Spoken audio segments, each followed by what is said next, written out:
explain how you're handling this week a game of this magnitude, knowing the referendum that's on the table? Yeah, just like we have in the past, against Penn State or any team we play, you just continue the routine the way it is, and you continue to prepare just like you have for weeks prior, but you also know that it's a very good team and there's challenges across the board, and so you got to go out there and lay it on the line.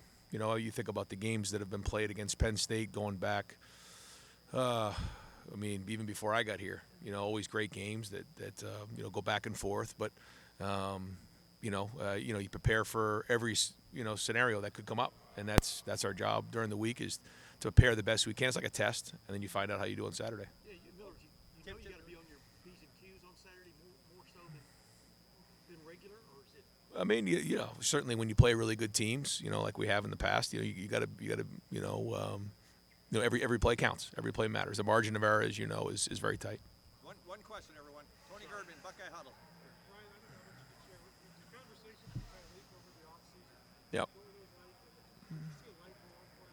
Well, I think for Tyreek going into year 3, like a lot of our guys, you want to start taking on a more of a lion's share of the reps. He's done that, and he's had more of an impact this season than he has in the past. And but again, in games like this is where our really good players and great players have to play that way. Bill Landis, Rivals the podcast. And folks, we do have other players. Cody Simon and Xavier are here as well. Was there any commonality last week with the delay of game penalties? No. One of them, we had Xavier in there at tailback. He was running a protection that he really wasn't that familiar with because we were in a tough spot and we were having a hard time identifying protection. And so we put Xavier in there, and that's what that was. And the second one was a punt that, right around the 40-yard line. We weren't exactly sure on the look. And anytime we say, hey, listen, we'll take a 5-yard penalty there, especially in a pooch situation. So, when there's a delay of game, I put it on myself. But those were the situations there. Nathan Baird, Cleveland.com. Ryan, last time you were in a kind of talent-based matchup and the opponent took Marvin away, you still had Emeka there. If you can't go on Saturday, what does that mean for Kyle as far as how he needs to be processing the offense? Well, our guys, are working hard to get back to the game, and we're hopeful that that's going to happen. So, but we have a lot of weapons, and that's one of the things that we talk about in the preseason is how we're going to spread the ball around. Well, we're in a game now, and whether it's tight end, running back, or receiver, we're going to need all these guys to step up. They're all going to have opportunities, but that's where depth comes in, and that's why we have to have weapons across the field. Joey Kaufman, Columbus Dispatch. Ryan, at close game, where's Jaden ranked for That just depends on the wind. Yeah, I think he made one from 60 today. It was a pretty strong wind behind him, but so it just depends on the wind. But he's got a strong leg. Andy Backstrom, Letterman Row. Ryan, with Penn State ranking near the top of the country in time of possession, is there urgency to kind of dictate the pace of play in this game rather than letting them, play into it? Yeah, we always want to dictate the pace of play for sure. But they've done a great job of that. So yeah, winning first down is critically important. On both sides of the ball. Whether it's staying on schedule to stay in third manageable situations, or on the other side of the ball to force the other team into a third and long situation. But yeah, and that comes with winning first down and stopping the run. That's what they're going to do. They're going to try to establish that, and they've done a nice job of that this year. They have a big, strong offensive line, good running backs, good tight ends. So we know the challenge that's ahead of us, and yeah, this is something that we got to do a good job with. Cameron Teague Robinson, The Athletic. Ryan, kind of off that, Penn State's defensive line generates a lot of pressure. Yeah.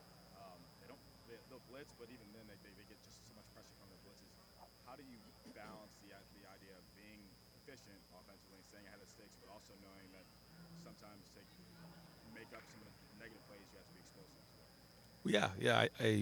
It all works together, like you're saying. But yeah, they're very disruptive up front and do a really good job. So, we got to have a plan for that and a way to attack. But, and it's all 3 levels. They have good players, so it's not like we can just focus on one area. And, but we're always looking to be explosive. That's an important part of our game.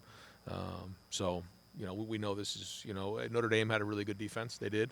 And a little different style of defense here, but that statistically this is the best defense in the country right now. So we know we got a really good challenge ahead of us. They're well coached. They got a good plan. They've got them playing sound right now, and so we got to be on our game. Clay Hall, WSYS. Ryan, is this as good a defense as you've faced since you've been here? Yeah, I think it's hard to tell when you're halfway through the season, but just as good as every Penn State defense we've seen. They're always good, and this is no different. Again, players at all levels, well coached, play really fast, disruptive. So we're working hard this week to replicate that in practice and attack. No, I mean, anytime you play Penn State, this is certainly what you're going to get. And we're excited for the challenge. Our guys have responded well to practice this week. Our guys love playing in big games like this. So, we're excited but very, very talented in all three levels, like I said. Austin Ward, Rivals the podcast. Ryan, if Denzel can't go, how much more of a role do you think that would mean for Jermaine? Yeah, I mean, you saw him play last week, and he's done a nice job when he stepped in there. He's certainly aggressive, and he's somebody who doesn't shy away from competition. He's very competitive, and so if need be, he's somebody that we have confidence putting in the game. We see it in practice. He goes against really good receivers every day in practice, and he's shown that he can cover our guys. So, I mean, that in and of itself should give him enough confidence to say, I can go play in a game, and certainly the coaches believe that he can do it. Doug Maurice, Kings of Columbus. Similar question, if Emeka is limited in any way, a guy like Carnell, we saw him with the big opportunity to make a big play. Has he advanced to the point where he could be ready for more of a role in a game like this? Yeah, Carnell needs to be ready to go. A bunch of our guys, I've had good weeks of practice, and Carnell has continued to prove that he deserves to play. Now, this goes back to the preseason, and you're seeing it. You saw him make a couple nice catches there in the game last week. You've seen it a couple weeks before in the touchdown catch, and he continues to impress. So, it's about that time when you think about some of the freshmen who have made it. As a freshman, it usually right around the middle of the season, end of the season, when they really start coming on. So that time frame is about right here for Carnell. So, we have confidence to put him in the game. Last two, Bill Rabinowitz, Columbus Dispatch. Ryan, I know you're not thinking of anything with this game, but next year, the 12-team playoff, Yep. it's not going to be an urgency, Right. a must-win situation. How special is this game? It's not necessarily a must-win for Michigan, Sure. but it's hugely. Oh, yeah. How much do you appreciate this? I don't know about appreciate, but it's every week. You have to bring it every week, and that's what's great about college football, the way it's structured now. It is going to be different moving forward. Good or bad, it doesn't really matter. I just think that, like you said, it'll be different. And so the games don't get any bigger than this. And final question, Andrew Gillis, Cleveland.com. Ryan, this is obviously a big weekend in terms of the visitor list for recruits. How big of a weekend can this be for recruits to see the whole atmosphere that they get in here, and what does that mean to the whole operation? Yeah, huge.